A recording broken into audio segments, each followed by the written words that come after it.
Hello and welcome. I'm Randy Matthews. And I'm Reed Elsass, and you're watching The Current, a news program produced entirely by SFCC journalism students. Today, we've got a great episode ahead of us.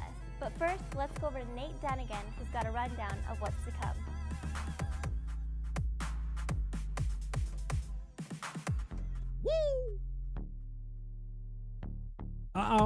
That I messed up and handed the mic to the man. Thank you, Reed and Randy. Hold it down like only anchors can. Have you been scammed? Kinda asked the question. Riley held the cam. Two gon' get that scoop on building new and in the spotlight on Main Avenue. She went to the Big Apple, took a bite out, then a life down with a tantric lifestyle. Shambhala? Yeah, but now it's back to Randy Reed. Permission granted. Planting seed, planting seed. Thanks for that, Nate. Have you ever been scammed? Next we join reporter Connor Moltergatti to ask students that very question. Recently, we at The Current have discovered a series of suspicious flyers throughout the school's poster boards. These flyers advertise jobs to students with the promise of flexible hours and simple online work that pays a whopping $12 to $16 an hour. Upon investigation, however, we found the home websites for these flyers to be increasingly suspicious, asking their potential employees to pay a one-time sign-up fee for access to their online workspaces. We asked students what they thought about such scams on campus. I feel like students are probably more targeted for scams because I think a lot of scams are based off like job offers, and as a broke, unemployed college student, any job offer seems enticing.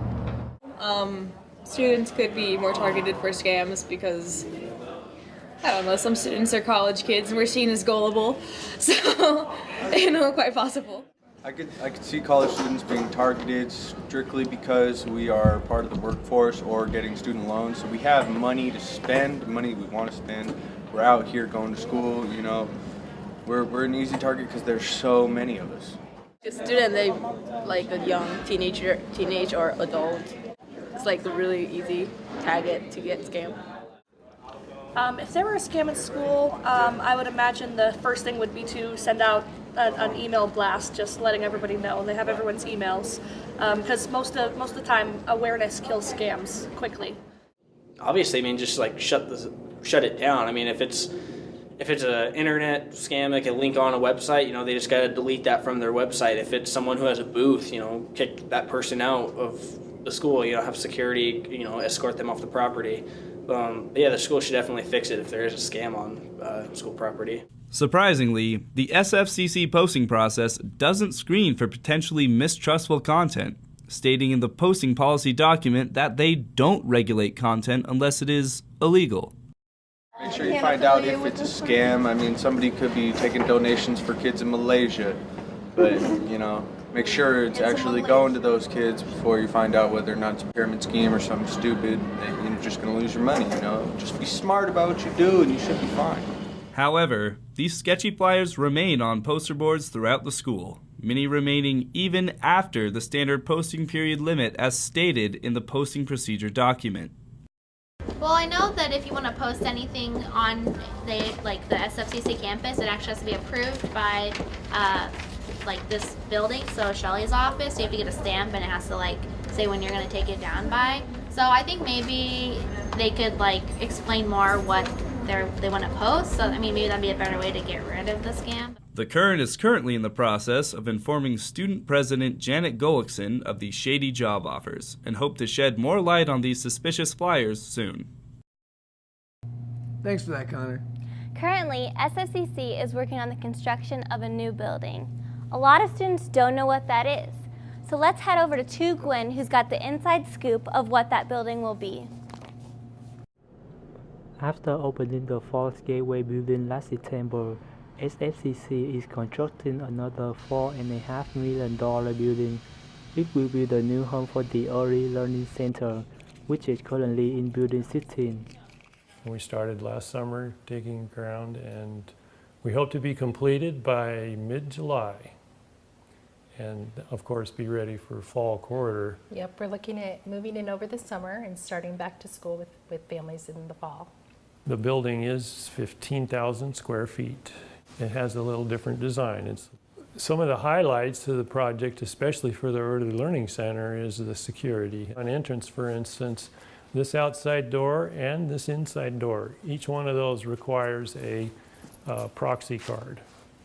The outside door may be open during early morning hours by security automatically, but this inside door, if you don't have a key, you're going to have to get buzzed by the person that's sitting here.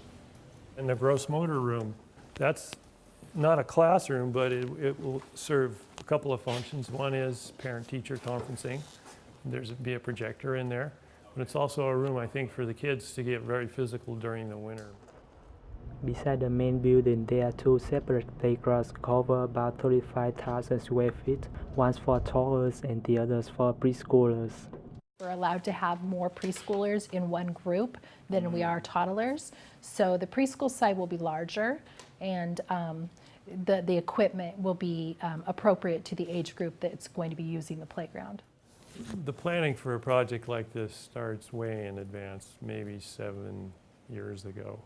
We're quite delighted to be part of this. Looking forward to seeing kids moving about. Yes, it's exciting. We're very much looking forward to this move, and I think it's going to be a good thing for not only our children, but the students as well. Thanks for that, too. Next, Riley Armstrong has a street spotlight on Main Avenue. Main Avenue is located in downtown Spokane and offers a variety of activities for anyone looking to shop around or just have a good time at any one of the street's colorful businesses. I'm John Waite, owner of Merlin's. I've been working here off and on for decades, and Merlin's is a big giant comic game store, biggest one in Spokane. We just moved to our new location on Main Street this last May, so 8-9 months ago. And we try to have all things comics, games. We have a lot of cool adventure stuff. We just built a TARDIS. We're working on a castle in the store. We have our own dragon. You know, what more could you ask?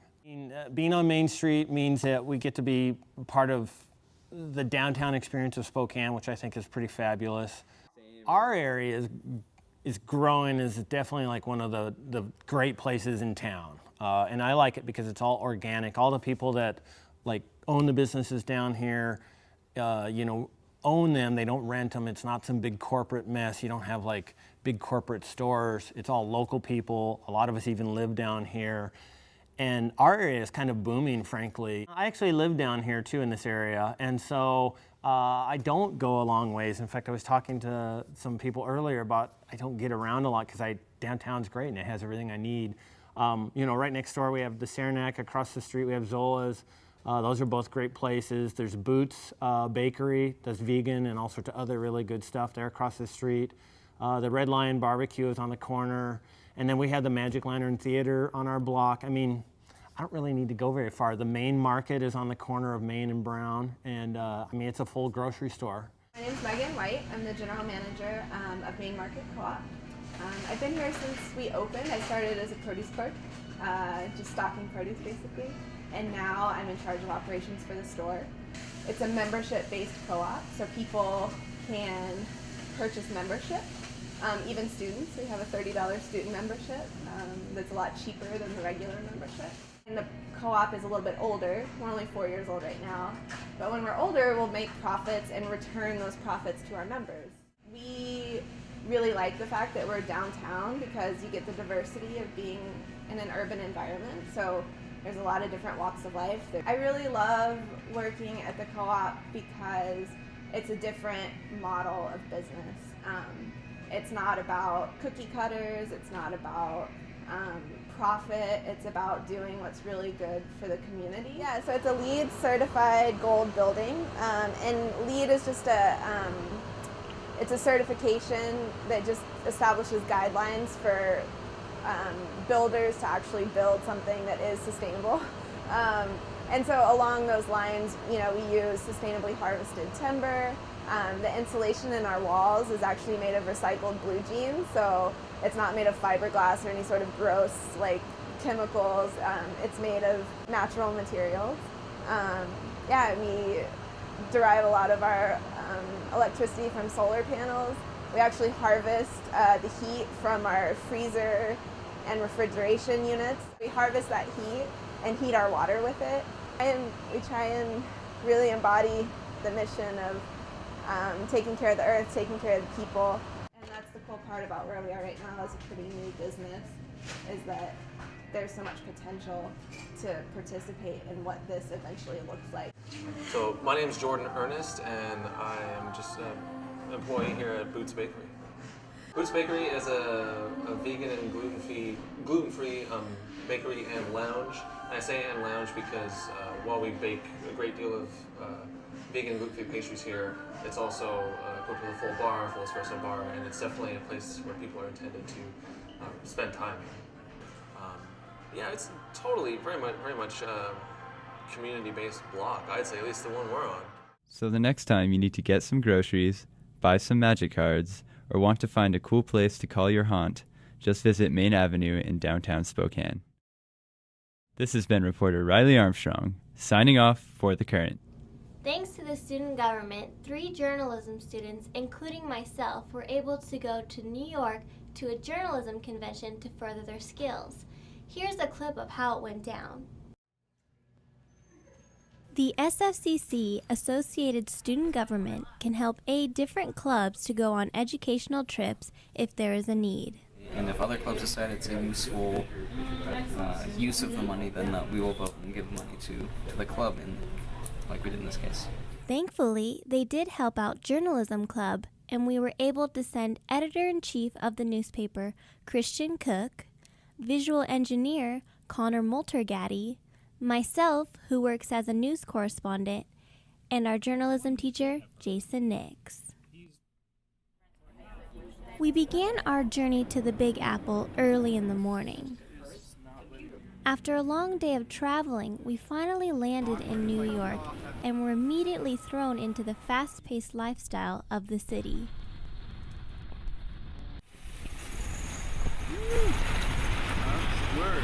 Before we could see anything, we had to learn how to navigate for ourselves around the city with the subway system. We're looking for this blue one, not over here.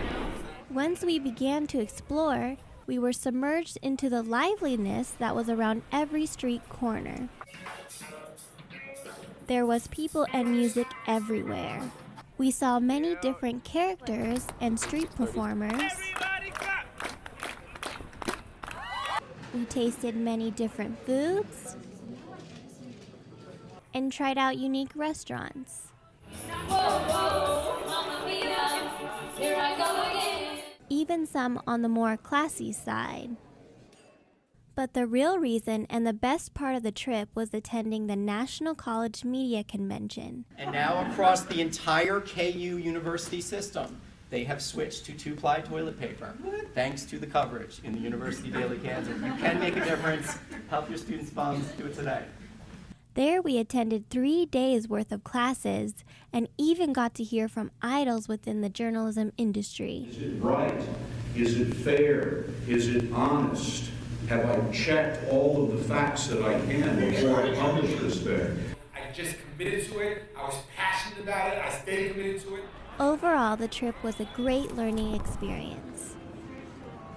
We got to explore a new area and culture, attend some amazing shows, learn and see things we had never before, and make friends along the way. Hey! What up? This is one trip none of us will ever forget. Look all dorky. Next, we're joined in studio with Sean Bava Band and Riley Armstrong.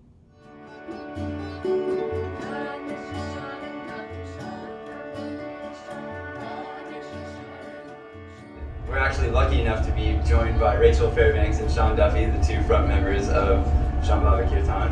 And I was wondering if you guys could just let our audience know what Kirtan is specifically. Well, Kirtan is an ancient form of call and response singing that originated in India probably 500 years ago, and used traditional instruments like the harmonium, the tablas, and sitar. And we played with those, and we added some more Western instruments as well. So it gives people the opportunity to experience the music and the chants because it's a call and response format. So people will be able to sit and actually sing the Sanskrit or sing the English mantras and experience what it feels like.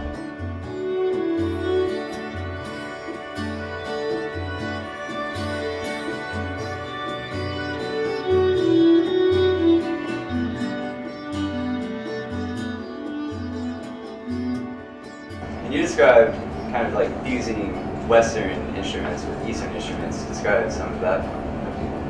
Just want to know about like. So vocally, we're using the English lyrics as well as Sanskrit chants to sort of deepen Westerners' experience of kirtan. That's a really interesting kind of pathway chosen for your music. What inspired you? Yeah, for me, growing up in Michigan, I had the influence of the soul music and Motown, but then when I heard George Harrison, first meeting with George Harrison specifically, and had an opportunity to see him live in concert, it's like, and he opened up with Ravi Shankar and Al Raka on tablas, and I was already drumming in a band, and I heard those drums, I said, man, those are so cool, I've got to learn how to play that.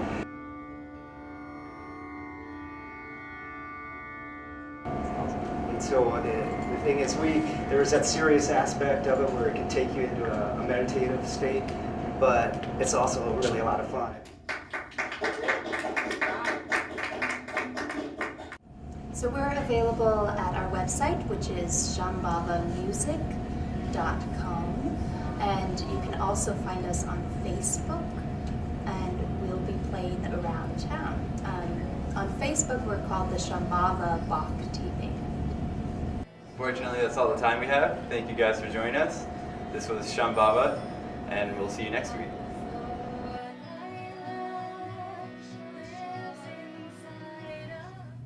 Thanks everyone on joining in on another episode. And remember, Stay current, Spokane.